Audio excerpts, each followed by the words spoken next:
नमस्कार, आप सभी का हार्दिक स्वागत है एनवीरा एजुकेशन के इस यूट्यूब चैनल पर। और मैं संपत लेड आप सभी को राजस्थान कंप्यूटर शिक्षक भर्ती की तैयारी करवा रहा हूं, जिसके अंदर हम आज जो है प्रीवियस ईयर पेपर की कैटेगरी में आज प्रश्न पेपर संख्या जो है 6 को ले रहे हैं।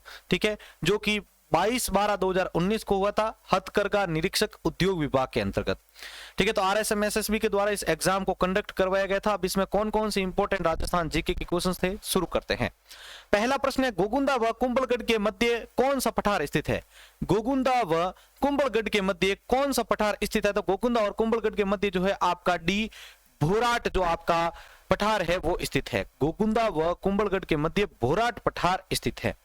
ठीक है, भोराट का पठार उदयपुर के कुंभलगढ़ व गोगुंदा के मध्य पठारी का भाग है। और आपको ध्यान रखना, लासड़िया का पठार जो है वो उदयपुर में राजसमंद से आगे कटा फटा पठारी भाग होता है। ठीक है, उदयपुर में राजसमंद से आगे कटा फटा भाग पठारी होता है। और ये गिरवा आपको जो अभी हाल ही में एग्जाम में पूछा गया है, उदयपुर के चारों ओर पहाड़ियां होने के कारण उदयपुर की आकृति एक तस्तरी नुमा बेसिन जैसी है, जिसे स्थानीय भाषा में गिरवा कहते हैं। इनको गिरवा की पहाड़ियां भी कहा जाता है। देश हरो किसे कहते हैं? तो उदयपुर में जरगा व जरगा। ठीक है, उदयपुर में जरगा जो कि उदयपुर की है, तथा एक सिरोही की जो जरगा, इन पहाड़ियों के बीच का जो क्षेत्र सदा हरा भरा रहता है, इसके कारण इसको हम क्या कहते हैं? देश हरो कहते हैं। अगला प्रश्न है, राजस्थान राज्य का अक्षांशीय विस्तार क्या है? राजस्थान राज्य का अक्षांशीय विस्तार क्या है? तो इसका उत्तर होगा आपके बी 23 डिग्री 3 मिनट उत्तर से लेकर 30 डिग्री 12 मिनट उत्तर। ठीक है, तो राजस्थान राज्य का अक्षांशीय विस्तार 23 डिग्री 3 मिनट उत्तर से लेकर 30 डिग्री 12 उत्तर तक है यहां पर। अगला प्रश्न देखिए, कितने सेंटीमीटर की समवर्षा रेखा जो है राजस्थान राज्य की भूमि को लगभग 2 बार भागों में बांटती है? कितने सेंटीमीटर की समवर्षा रेखा जो है वो राजस्थान राज्य की भूमि को लगभग 2 बार में बांटती है, 2 भागों में बांटती है? तो इसका उत्तर होगा आपके बी 50।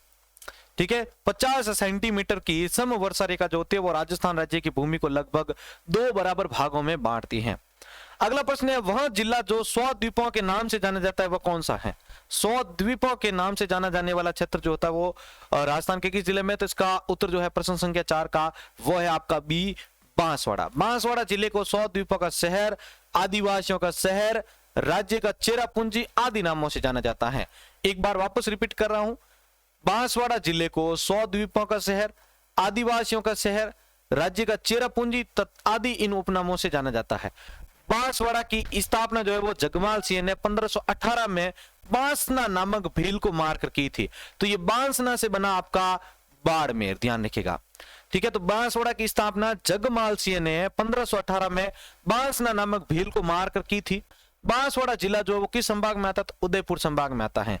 और यहाँ का लिंगानुपात 980 व साक्षरता दर 56.3% है। अगला है, राजस्थान में अल्फी सोल मृदा निम्न में से कहां पाई जाती है?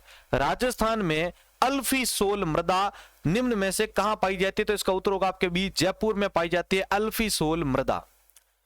ठीक है, अब जयपुर संभाग में अल्फी सोल मृदा पाई जाती है। आगे देखो, एरिडी सोल मृदा कहां पर पाई जाती है? तो बीकानेर, जैसलमेर और बाड़मेर। बीजेबा आप इसको शॉर्ट ट्रिक बना सकते हैं। एरिडी सोल मृदा बीजेबा यानी बीकानेर, जैसलमेर और बाड़मेर में पाई जाती है। एंटी सोल मृदा कहां पर पाई जाती है? तो एंटी सोल मृदा जोनासी यानी जोधपुर, नागौर और सीकर में पाई जाती है। एंटी सोल मृदा जोधपुर, नागौर और सीकर में पाई जाती है। अल्फी सोल का अभी जस्ट हमने देखा जोधपुर, जयपुर संभाग में पाई जाती है, सॉरी। अगला देखो, इंसेप्टी सोल मृदा का पूछा चाहे तो इंसेप्टी सोल जो है आपके डूब यानी आपके डूंगरपुर और बांसवाड़ा में पाई जाती है।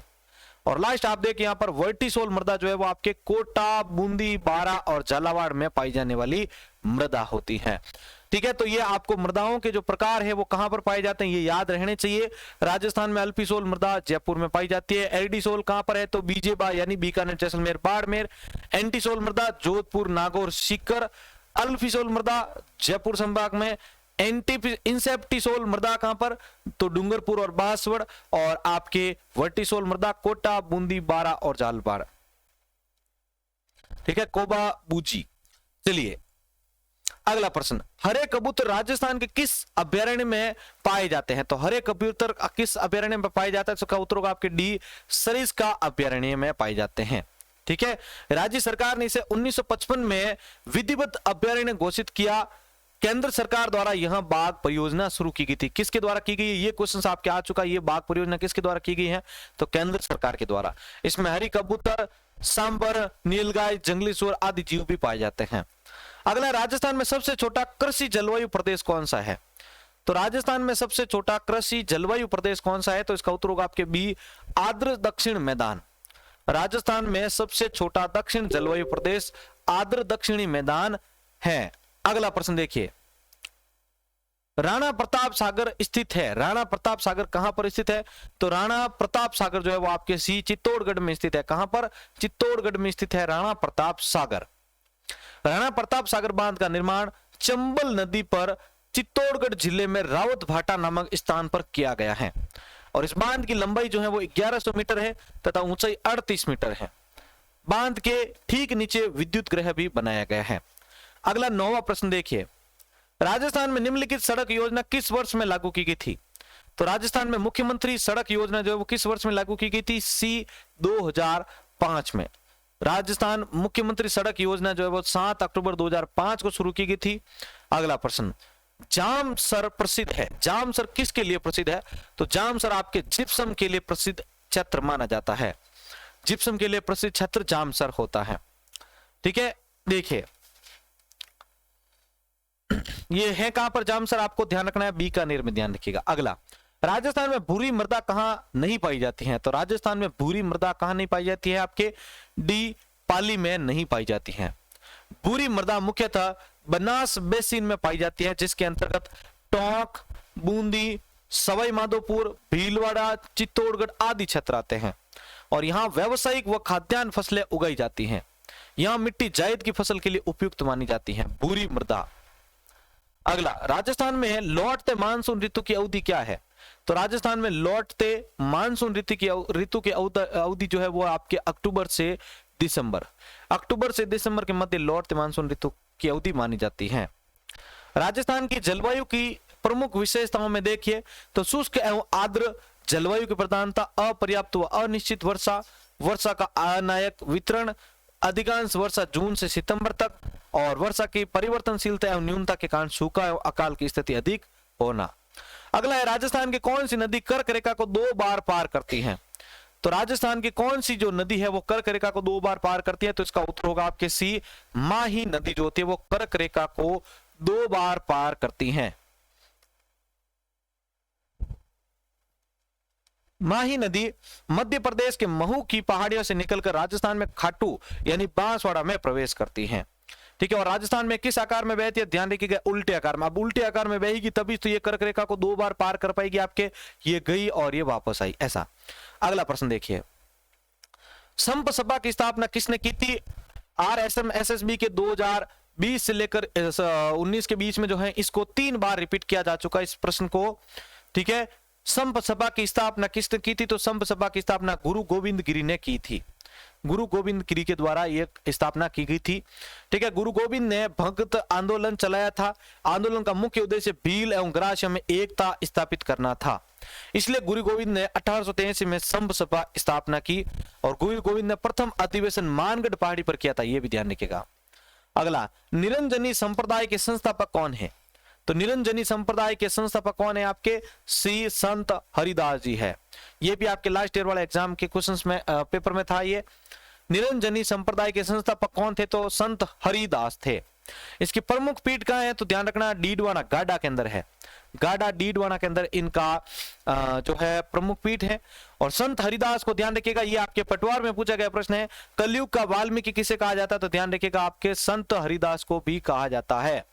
कलयुग का वाल्मीकि संत हरिदास को कहा जाता है। अगला प्रश्न,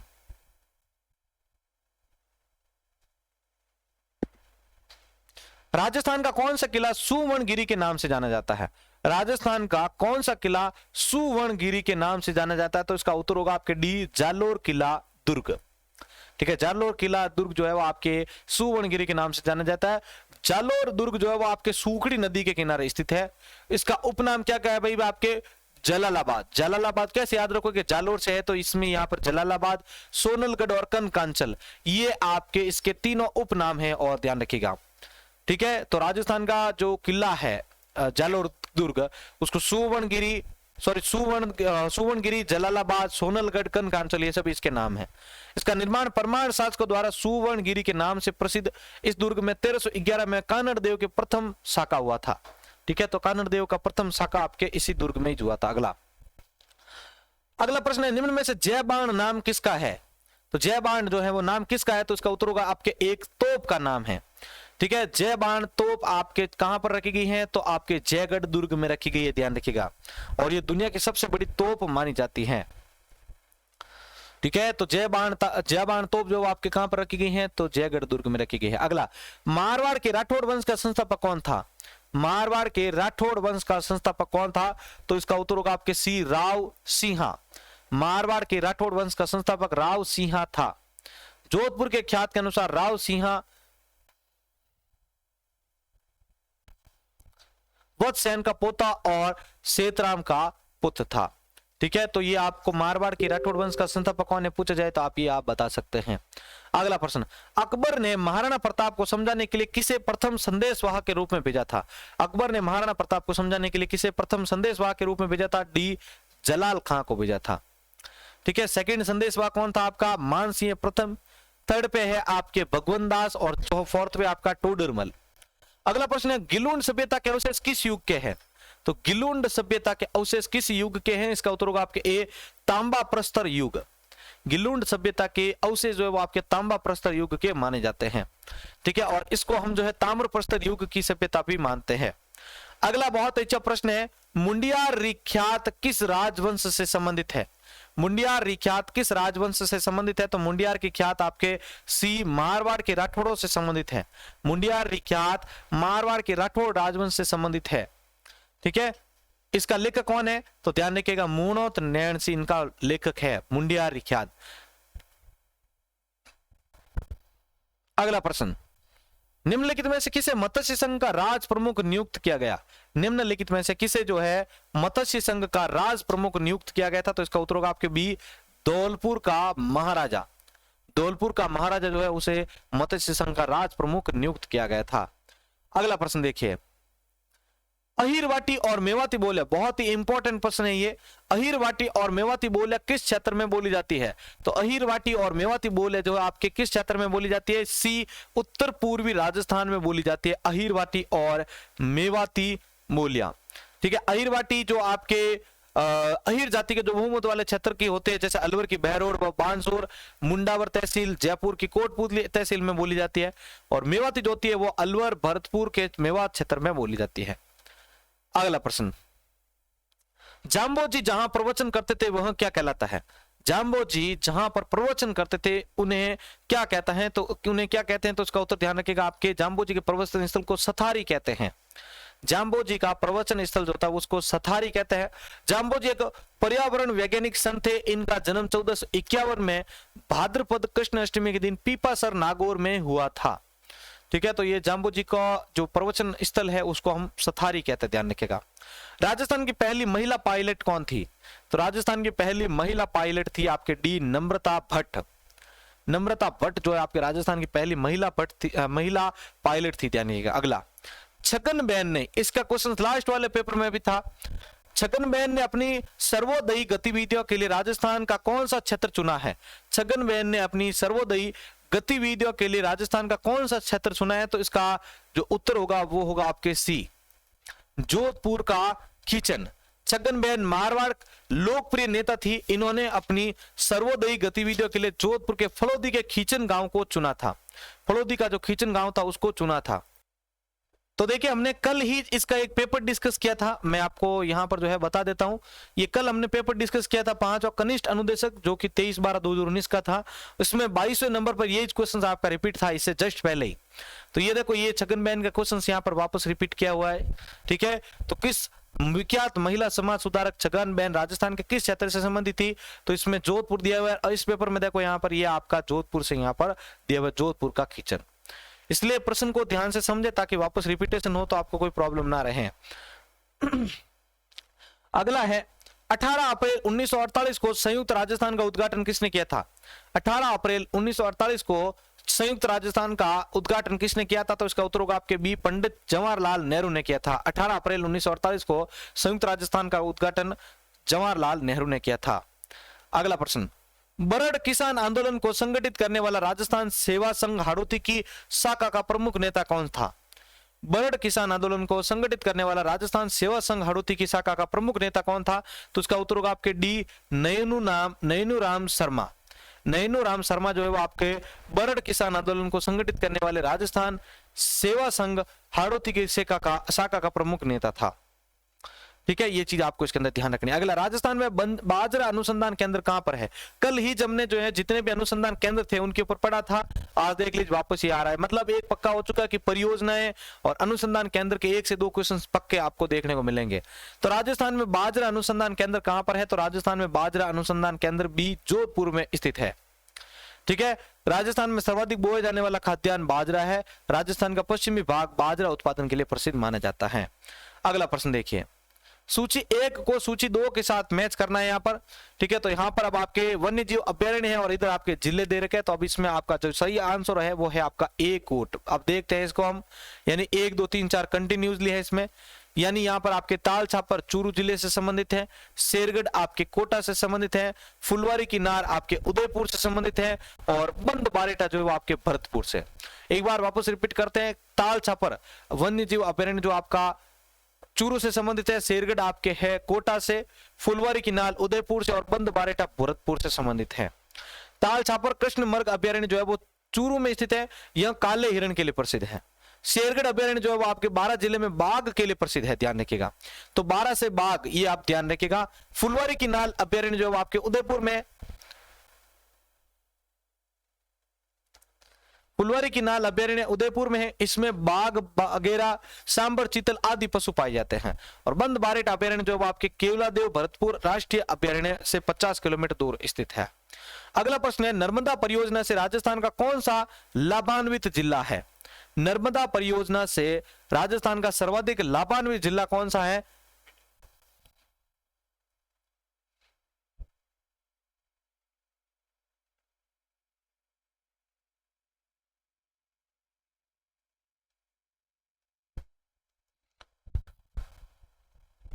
तो देखिए इस प्रश्न का उत्तर, नर्मदा परियोजना से राजस्थान का सर्वाधिक लाभान्वित जिला है बी, बाड़मेर है। कौन सा? बाड़मेर जिला है। नर्मदा परियोजना से राजस्थान के 2 जिले जो है वो आपके लाभान्वित होते हैं, एक तो बाड़मेर और एक होता है जालोर। नर्मदा परियोजना का पानी सर्वप्रथम जालोर के सिलूहेड़ से राजस्थान में प्रवेश करता है। अगला है, राजस्थान का दक्षिणी